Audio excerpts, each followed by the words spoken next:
Tombstone, Arizona Territory, April 9, 1883. Mine disaster. Another cave-in deep in the muddy shale tunnel of Gurney Mine Number 5. There's no need for the sheriff to go in so far. No, probably couldn't find any more of them.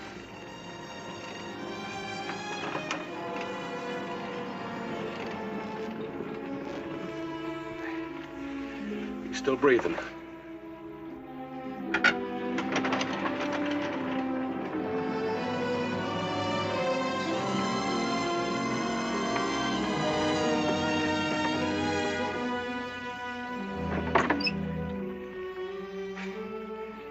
Drive him into town easy as you can. That's all there are. Carl Vogel won't be coming out.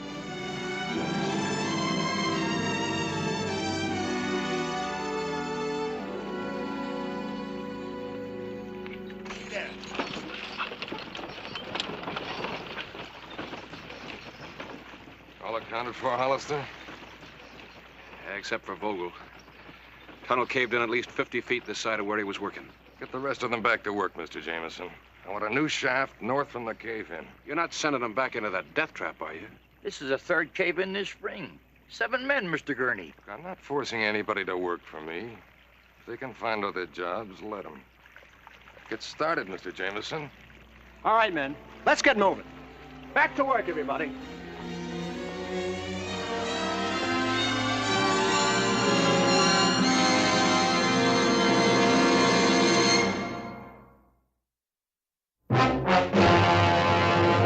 An actual account from the pages of my newspaper, the Tombstone Epitaph. This is the way it happened, in the town too tough to die. Tombstone Territory.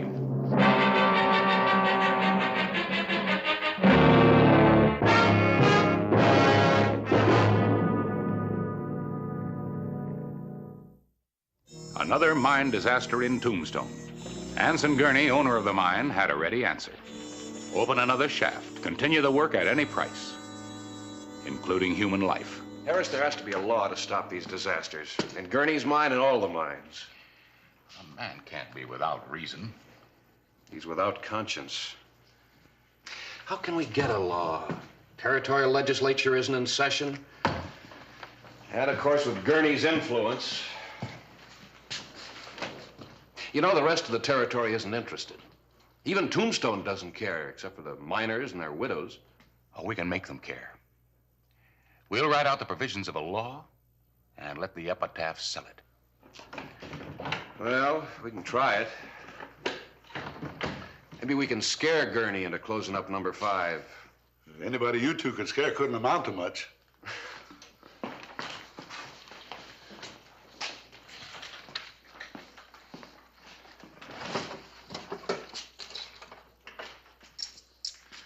Just collecting my daily salary, Sheriff. In case I want to see me some new country, I don't want to be bothered hunting up His Honor the editor to collect what's coming to me. Fred, why don't you settle down? Oh, I never stay in one town more than a month. Now, if you two fellas can hang on to me for, oh, say 2 more weeks, you will have broken the record. Why don't you hang it up? There's another nail. And get dust all over it? You know, Fred, if you'd settle down for a while and stay on, you could afford to buy yourself a new hat. That hat was given to me by none other than Horace Greeley himself. Why don't you go arrest somebody, Sheriff? We got work to do. I'm gonna go check on the office, Harris. After that, we'll go lay on the line for Gurney. You better remake the front page, Fred. Another cave-in? Fred, the sheriff and the Epitaph are going to wage a fight for mine safety legislation. Why don't you stick around and help us? I'm a printer. I'll never be killed in a mine cave-in.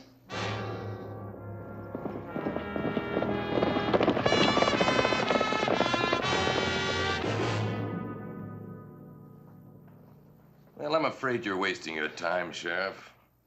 There's no law that compels me to spend $100,000 to timber a tunnel that won't yield 50. But, Mr. Gurney, I'm not talking as the law. I'm just a plain citizen asking you either to close number 5 or make it safe. Your number 3's no safer, Mr. Gurney. Neither is number 8. Underground seepage from the San Pedro River has turned them both into wet, crumbling honeycombs. Underground seepage. Have you ever studied the geology of this area, Mr. Jameson? There's a network of tributary streams running under all of the Tombstone diggings. We've never had any trouble in 3 or 8. Why, of course not. And when we do, if we do, we'll spend what's necessary to keep them producing. That satisfy you, gentlemen? No, Mr. Gurney, it doesn't. The territorial legislature can force you to make those mines safe or close them before there's trouble. Well, I'm afraid the Cochise County representatives won't see the necessity. People will. The Epitaph's going to tell them about it. Well, if Mr. Claiborne wants to take that sort of advantage. You're welcome to space in the Epitaph, Mr. Gurney. I, for one, would be interested in how you explain your lack of concern for the men who work your mines. Well, I might take you up on that offer. But in the meantime, let's see what you print.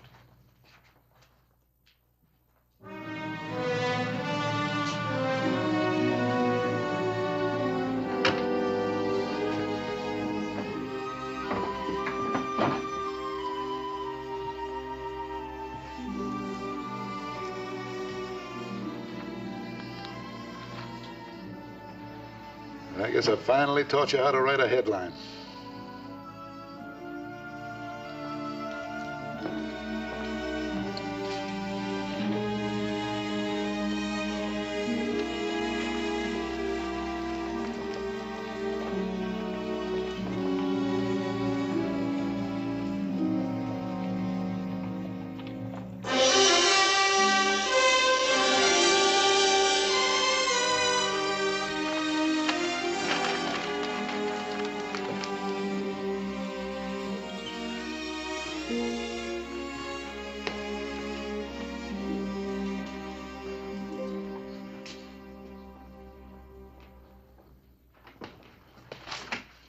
You better look at this.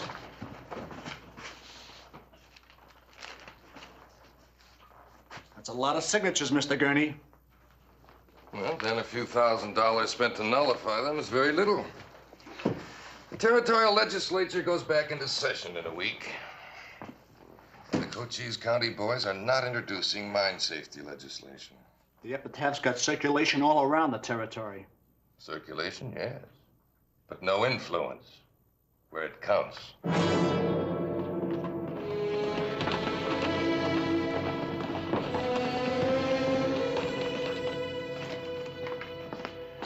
where have you been? I've been looking all over for you. Read this.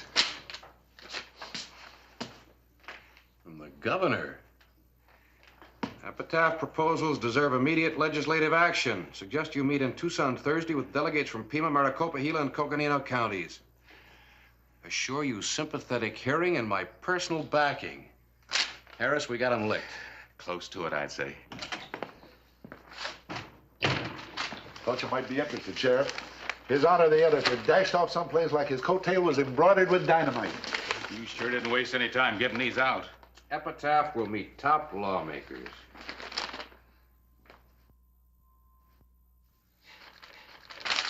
I'm going to deliver a couple of these myself.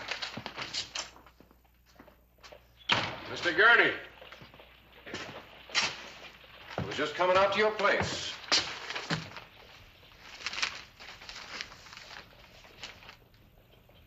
Well, Claiborne will be in Tucson until Friday. Well, at least we'll be spared this sort of sensationalism for a couple of days. I'm sorry to disappoint you, Mr. Gurney, but the Epitaph will be coming out just as usual.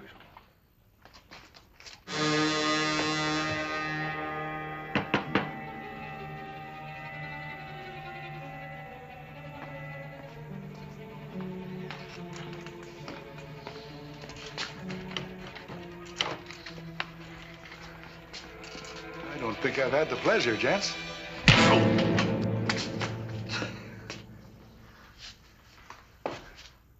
What's this all about? I'm Anson Gurney. Your editor offered me space in the paper whenever I wanted it. He has a habit of playing square. I'm taking that space right now. Front page.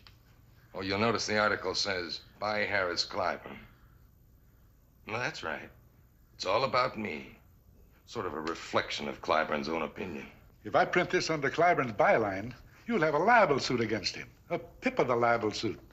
Exactly. A libel suit that'll discredit everything he's written about my mines. One that'll drive the Epitaph right out of business.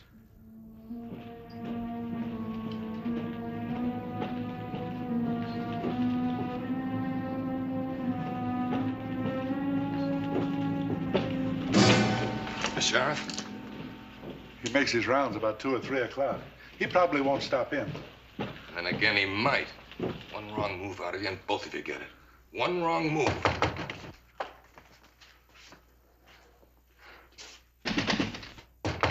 Fred!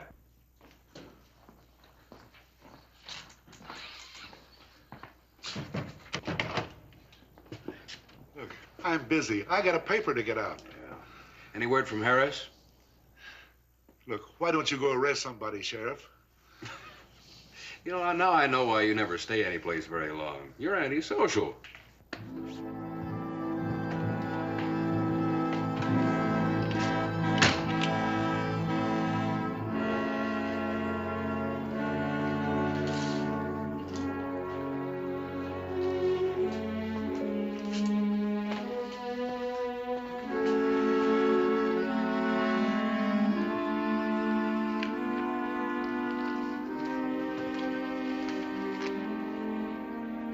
Put one in the window.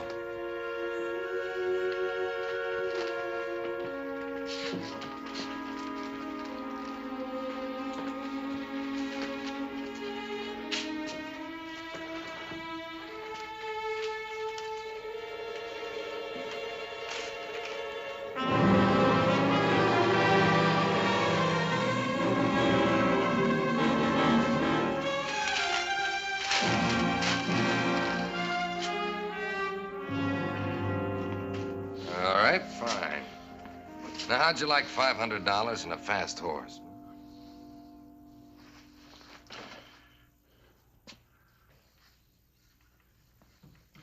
Well, take it. That's Claiborne's.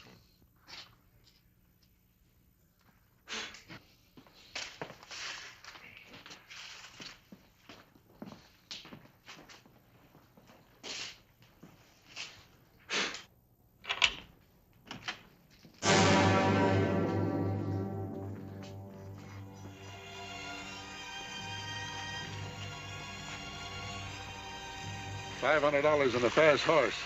I'd drive a sharp bargain. Go ahead, Mr. Jameson.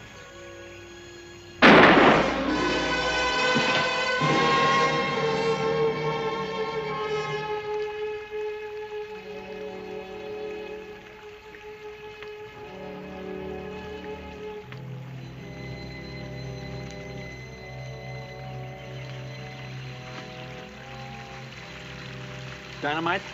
When the men come to work, Mr. Jameson, blast now might attract attention.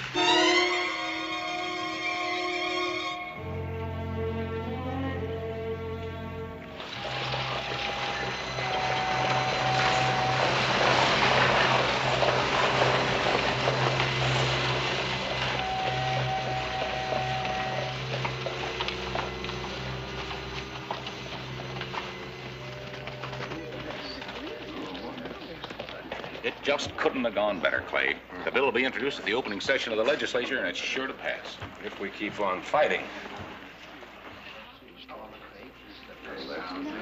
Hey, I'll hand it to you, Mr. Editor. You really call a spade a spade.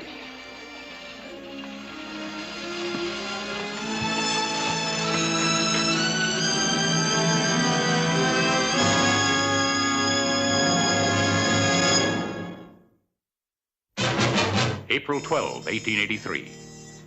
The latest edition of the Epitaph had come out with a libelous front-page story about Anson Gurney and his mining operations. And the man responsible for the printing of the story had disappeared. He skipped town, all right. Wasn't at the boarding house. Nobody's seen him. I guess I'll just have to send out his description on the telegraph. Oh, let him go. Wouldn't do any good if we found him. The damage is done. As editor and publisher, I'm legally responsible for everything the Epitaph prints. Huh? Why? Why would he do it? I would have trusted that old fellow with my...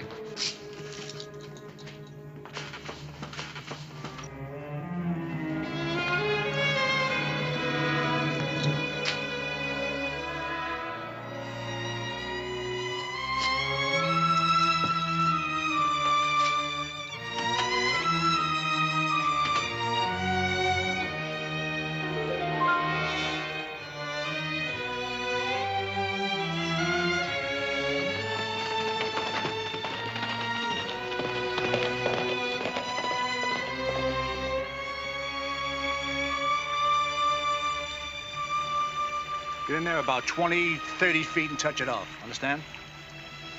I told you Mr. Gurney wants number 5 closed. You still got jobs. Report number 3 as soon as we're through here.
What's going on? Routine blasting, Sheriff. Since when has it been routine for Gurney to shut off a mine that might have a dime's worth of ore left in it? Mr. Gurney and I don't want to expose our miners to any danger. You're a little bit late. About 3 cave-ins too late? You and your editor friend have been working up a big head of steam for nothing.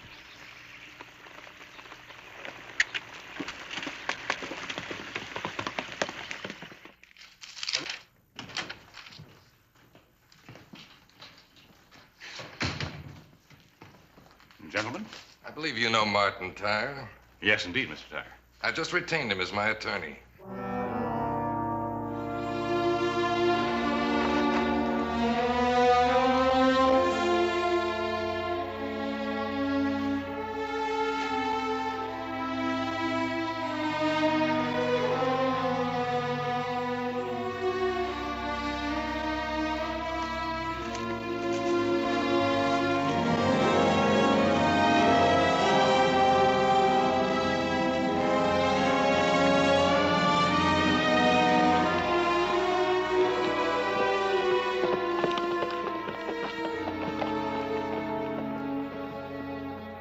Mr. Tyre, I don't deny my responsibility.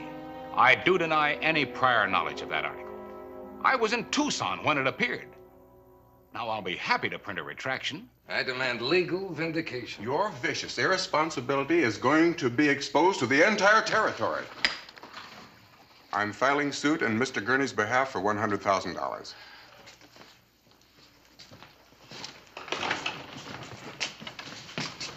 Counselor? I'll need you later, Sheriff. I want you to serve a summons. How much do they want? $100,000.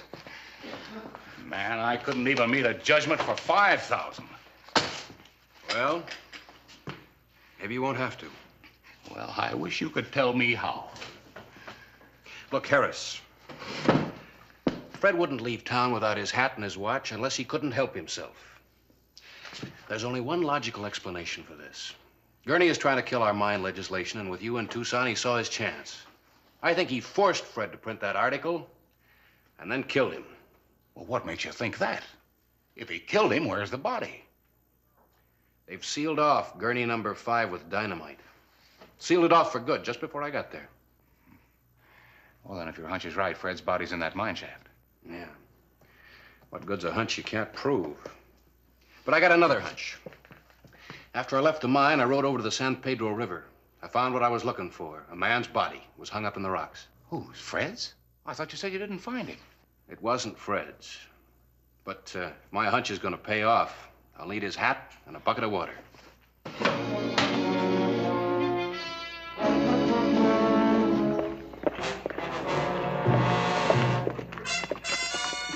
Both of them this time. This is the second time Hollister's been out today. Think they'll find anything, Mr. Jameson? Nothing. There's nothing they can find. Well, then don't act like there was. Don't get bluffed out of a stake we've already won. We'll have to kind of play this by ear, Harris. Right. Out looking for news, Claibourne? So you finally sealed it off, Gurney. Tight as a drum. And the Epitaph accomplished something after all. Claibourne, you don't want to face a libel suit and judgment you can't possibly pay, do you? I might make a deal with you. I'll listen. First, you'll make your statement that everything you printed about me was a lie. I've offered to print a retraction for what appeared in my newspaper. Your lawyer wouldn't hear of it. And after you've done that, I'm going to buy the Epitaph from you for $1 cash. Thanks. I think I'll take my chance in open court. Well, I tried, Mr. Jameson. Let him try to pay off a $100,000 judgment. There's one other matter, Mr. Gurney. I found a body this morning. Oh, really? Where? Floating in the San Pedro River. Well, perhaps then you should be doing what you usually do under these circumstances. I want to show you something. Harris, would you? You know, I always thought that there was an underground stream just below that shaft. A stream running straight into the San Pedro.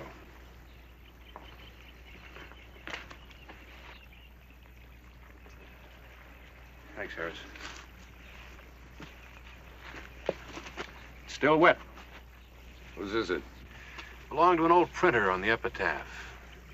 And there are 50 men in town who'll swear that Fred Ellis never went anywhere without it. So he fell in the San Pedro and was drowned. Fell in? No, I don't think so, Mr. Gurney. And I can prove it by comparing some bullets. Jameson, give me your gun. My gun? You're the kind that follows orders and gets charged with murder. Gurney, what are we going to do? He's gonna go to trial, just like you will.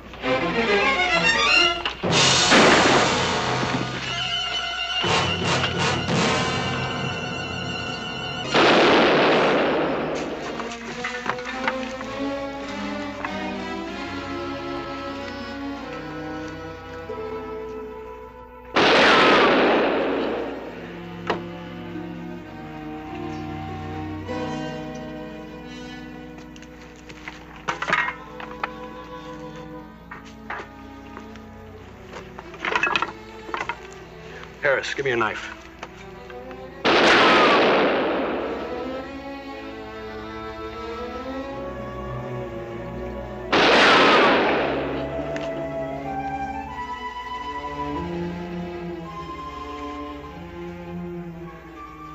Gurney, using your dynamite on you just like you and Jameson did to seal in the old man's body.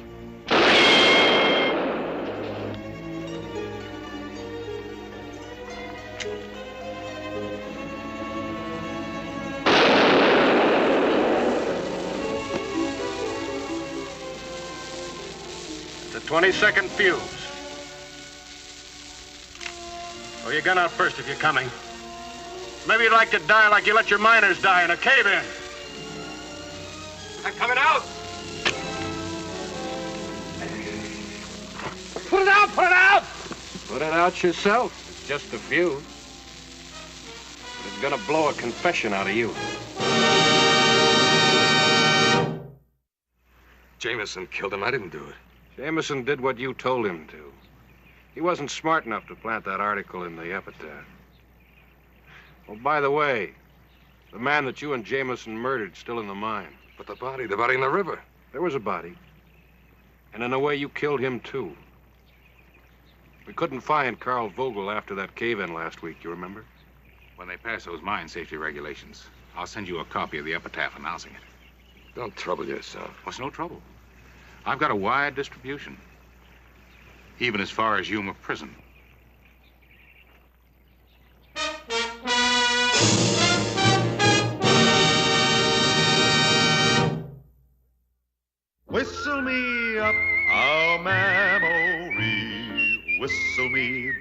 where I wanna be. Whistle a tune that'll carry me to Tombstone territory. If your past has run afoul of the law, it's a handy place to be. 'Cause your future's just as good as your draw in Tombstone territory. Whistle me up a memory, whistle me back where I wanna be, to Tombstone territory.